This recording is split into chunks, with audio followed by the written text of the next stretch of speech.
If you see her at the station, don't answer her question. There's no right one. Forget the rattling chains and the spooky whispers. The ghosts you're about to meet don't just want to scare you, they want to kill you. From spirits born of pure rage to those who offer a choice where every answer is death, we are counting down the 7 deadliest Yurei in Japanese folklore and the precise, gruesome ways they hunt their victims. These aren't the ghosts of Western lore, who are often just looking for closure for their unfinished business. Japanese Yurei are something far more primal. They're born from violent death, deep grudges, or improper burial rites, and they become powerful, tangible forces of raw emotion. Their goal isn't peace, it's vengeance, sorrow, and a terrifying obsession with the world of the living. A Western ghost might haunt a house, but a Yurei will haunt you. They are defined by the emotion that created them, and that power gives them the ability to physically harm, to curse, and to kill. You'll know them by their chilling appearance. Long, messy black hair, a white burial kimono called a katabira, and often no feet, as if they're floating between our world and the next. They are physical manifestations of what Japanese culture calls kegare, or death pollution, a spiritual stain left by an improper end. Today, we're not just telling ghost stories. We're analyzing their methods, their origins, and their lethality. This is a survival guide to the spirits that don't just go bump in the night. They're the thing that will drag you down into it. Let's begin the countdown. Our countdown starts on the dark, treacherous waters of Japan, with a spirit born from the sea's cold embrace, the Funayurei. The name literally means boat spirit, and these are the collective ghosts of everyone who has drowned at sea. Bound together in their watery grave, they rise from the depths with a single chilling purpose: to make you join them. They aren't just echoes of the dead. They are an active, malevolent force that sailors have feared for centuries. They're at number 7 because you have to venture into their territory to face them. But make no mistake, once you're there, escape is never guaranteed. The legend of the Funayurei comes from a deep cultural respect for and fear of the ocean. Dying at sea often means dying without proper funeral rites. There's no body to cremate, no grave for family to visit, and no ceremony to guide the spirit peacefully to the afterlife. That feeling of being lost and forgotten, combined with the trauma of drowning, begins to fester. The souls can't move on, so they become tethered to the site of their death, their sorrow twisting into a powerful hatred for the living who sail peacefully above them. They are the ocean's grudge. Legends say they are most active on foggy or stormy nights, when the barrier between our world and the next is at its thinnest. A Funayurei's methods are as insidious as they are direct. They don't just pop up and say boo, they actively try to sink your boat. Sometimes they appear as a ghostly ship, glowing with a pale, eerie light, attempting to collide with your vessel. But in the most terrifying encounters, the spirits themselves rise from the water. They look just as they did when they died, pale, soaking wet, and clawing at the hull of your ship, trying to drag it down. Their most infamous attack, though, is deceptively simple. The spirits will call out from the waves, begging for a hishaku, a ladle. Should a compassionate or foolish sailor toss one overboard, the Funayurei will use it to tirelessly scoop seawater into the boat. They work with supernatural speed, filling the vessel faster than any crew can bail, until it sinks, drowning everyone on board. The newly dead then join the Funayurei, doomed to repeat the cycle forever.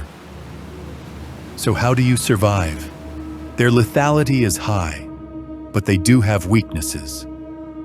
The best-known countermeasure is to keep a special hishaku on board, one with the bottom removed. When the spirits beg for a ladle, you can toss them the useless tool. They'll be forced to use it, but they'll never be able to flood your boat, buying you precious time to escape. Another strategy is to throw offerings like rice balls into the water. The hungry spirits might get distracted and leave you alone. The Funayurei are a terrifying localized threat, a deadly welcoming committee for anyone trespassing on their watery graves.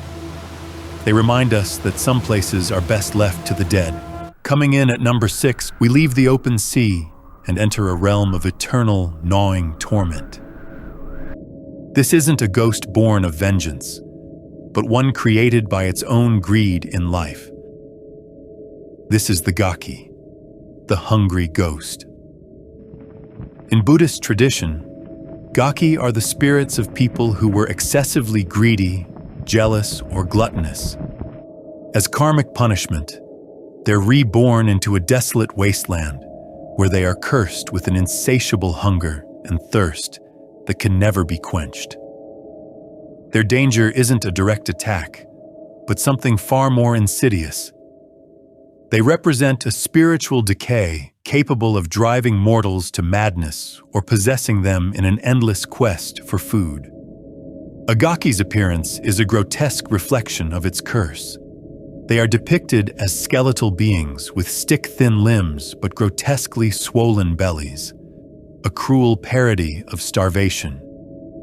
Their most agonizing feature is a mouth and throat as small as the eye of a needle, making it impossible to ever consume enough to feel full. They are trapped in a horrifying paradox: infinite appetite, zero satisfaction.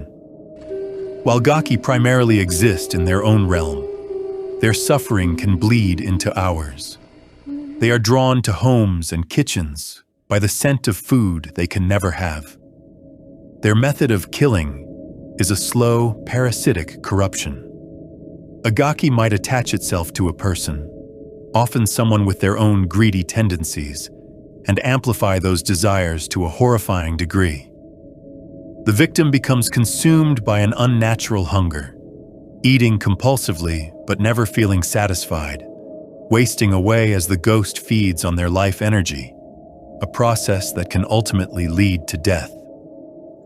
There are also different types of Gaki, each with a unique torment. The Jikaninki, or human-eating ghosts, are a particularly horrifying variant. These are spirits of selfish people who are condemned to feast on human corpses to satisfy their unending hunger.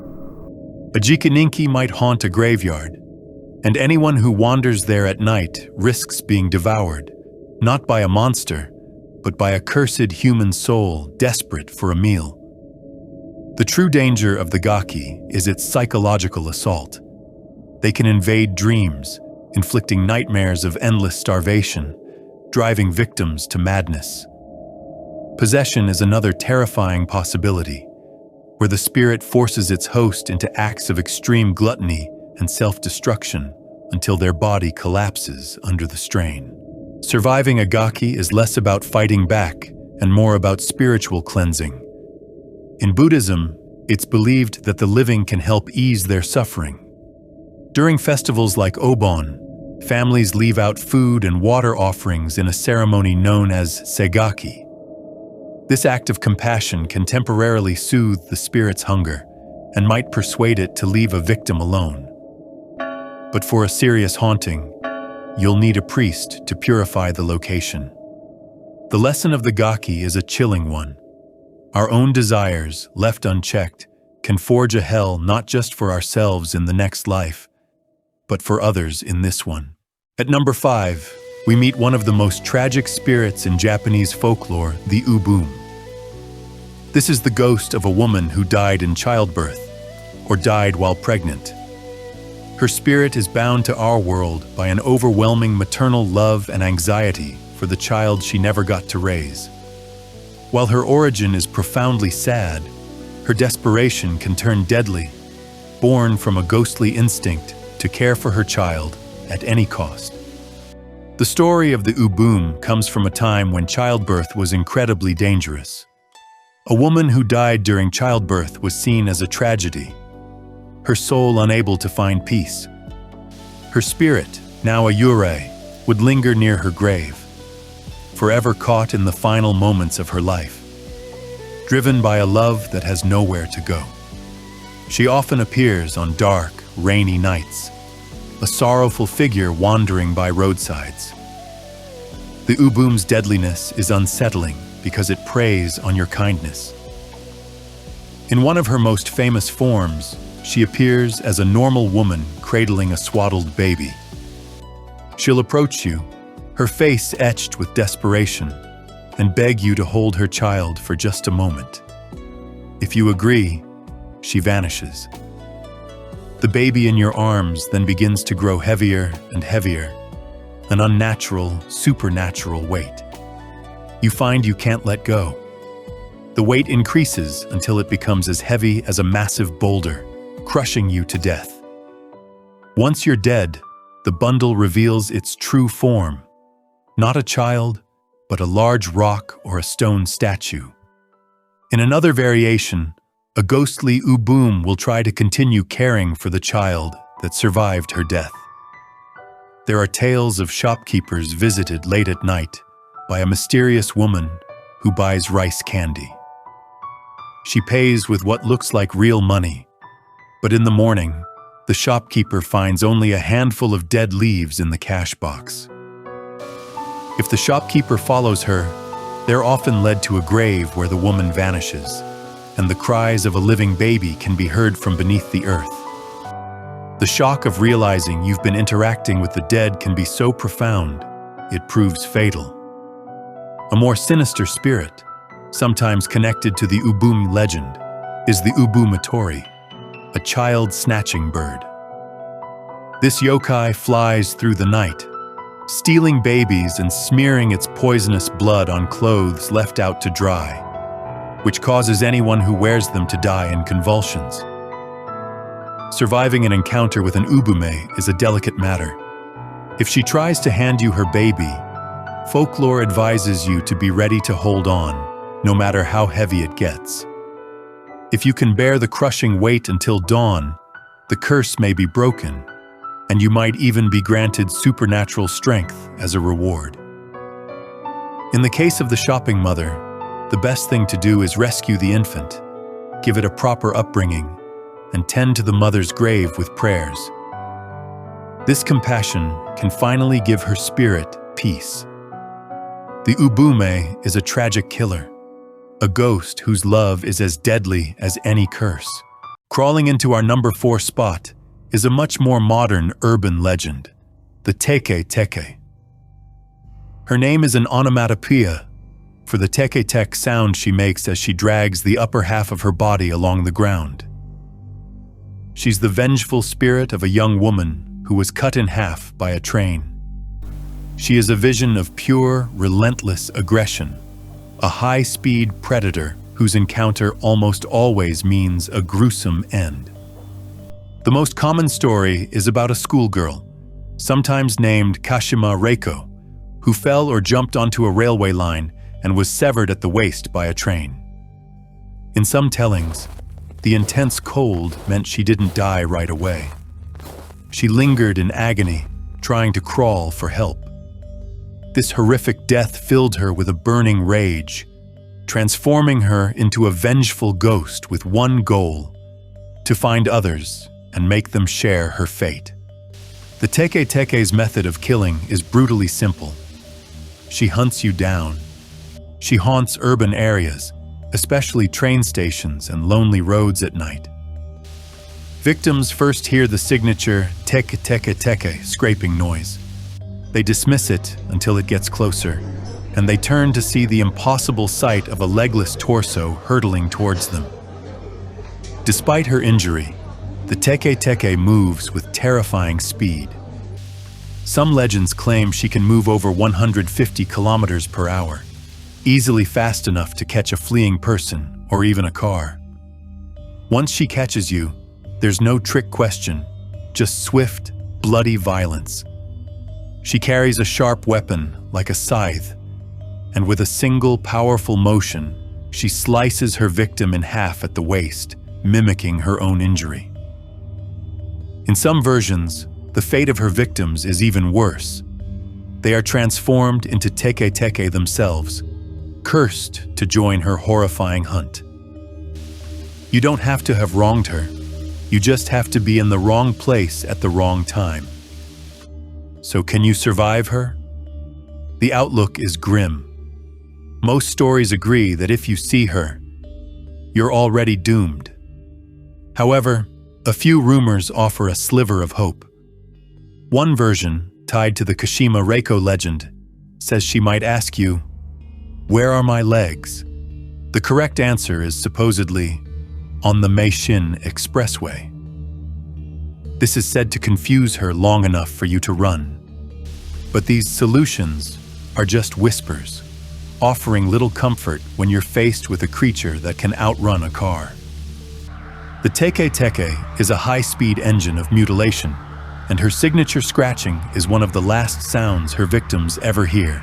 At number 3, we escalate from personal vengeance to a spiritual wrath that can threaten an entire nation. This is the Goryō, or honorable spirit. The name sounds benevolent, but it's deeply ironic. Goryō are the vengeful ghosts of powerful nobles who were wrongfully exiled or executed by their rivals. While a normal ghost might terrorize a family, a Goryō's rage is so immense that their vengeance becomes a widespread catastrophe. Plagues, droughts, fires, earthquakes, and political ruin for those who wronged them. This belief became popular during Japan's Heian period, a time of vicious power struggles. When a powerful court member was disgraced and died, their soul, burning with fury, was believed to transform into a Goryō, a spirit powerful enough to attack the capital itself.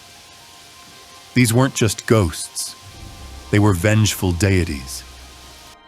The most famous and most powerful Goryō in Japanese history is Sugawara no Michizane.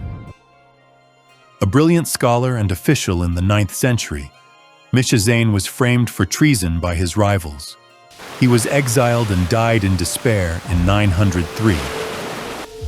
Soon after his death, the capital city of Kyoto was racked by disasters, a devastating plague, prolonged droughts, destructive fires.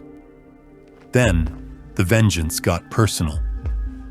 One by one, Michizane's political enemies began to die under mysterious circumstances. The final blow came in 930. During a fierce thunderstorm, lightning struck the imperial palace, killing several key officials who had conspired against him.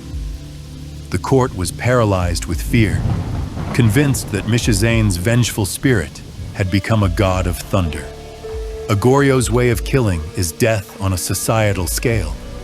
They don't stalk you in a hallway. They destroy your city. They don't whisper threats. They summon typhoons. They kill with pestilence, famine, and acts of God.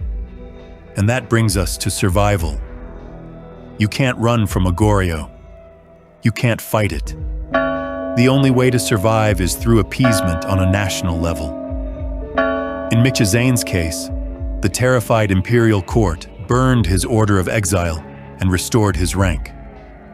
When the disasters continued, they went even further. They deified him, elevating his angry spirit to the status of a god, or kami. They built the grand Kitano Tenmangu shrine in Kyoto just for him. Over time, Michizane's wrathful spirit was pacified, and he was transformed from a god of vengeance into Tenjin, the benevolent god of scholarship, prayed to by students to this day. The Goryō rank so high because of the sheer scale of their destructive power. Their fury can bring an empire to its knees, and the only solution is to bow down and literally make your enemy into a god.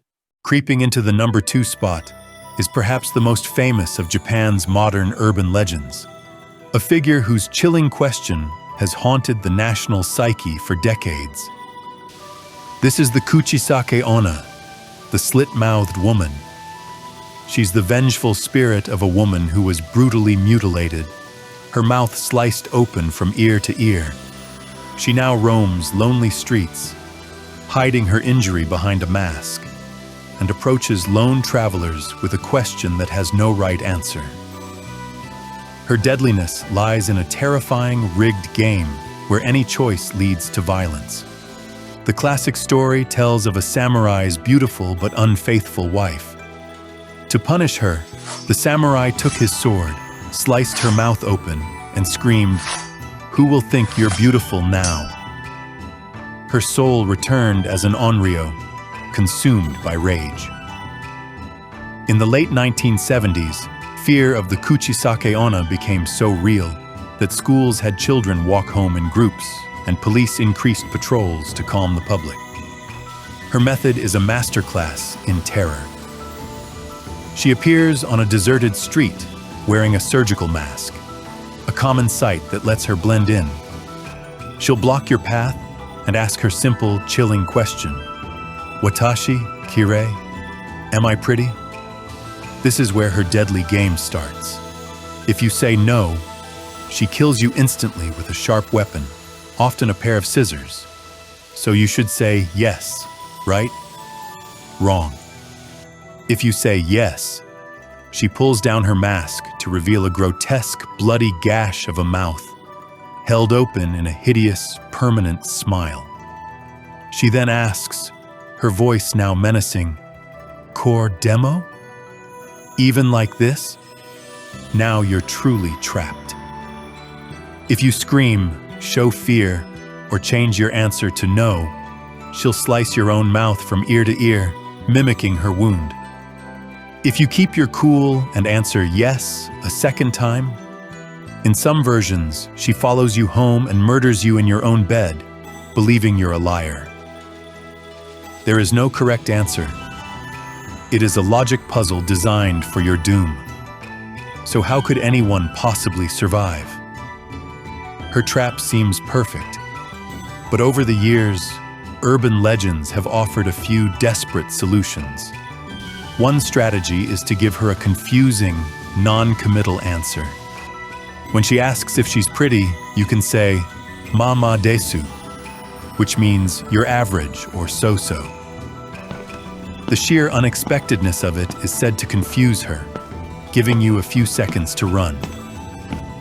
Another supposed weakness is her love for hard candy.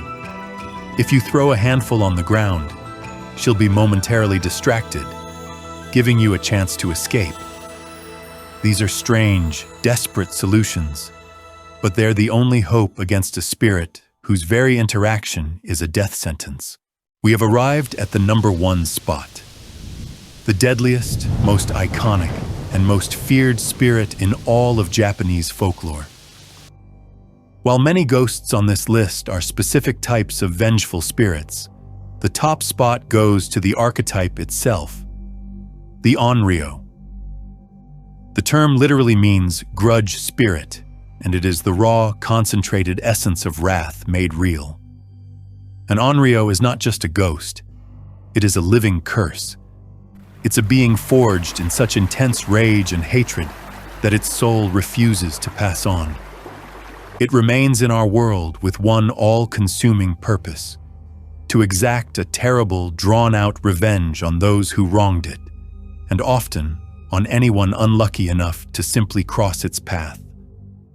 The Onryō is number one because its vengeance is personal, its power is absolute, and its curse is contagious. An Onryō is born from the deepest betrayals. They are typically the spirits of people, often women, who were murdered or driven to suicide by a cruel lover or rival. Their final, powerful emotions are so strong that they defy the laws of death itself. An Onryō has no interest in peace. Revenge is not its mission. Revenge is its being. To understand their lethality, we only need the most famous ghost story in Japan, the The tale of Onryō from Yotsuya Kaiden. Onryō was a faithful wife to a cruel samurai named Yurei. He grew tired of her and conspired to get rid of her by giving her a poison disguised as facial cream. It didn't kill her, but it horribly disfigured her face. When she saw her reflection, she went mad with grief and despair and soon died. Yurei was now free to remarry, but Onryō wasn't gone.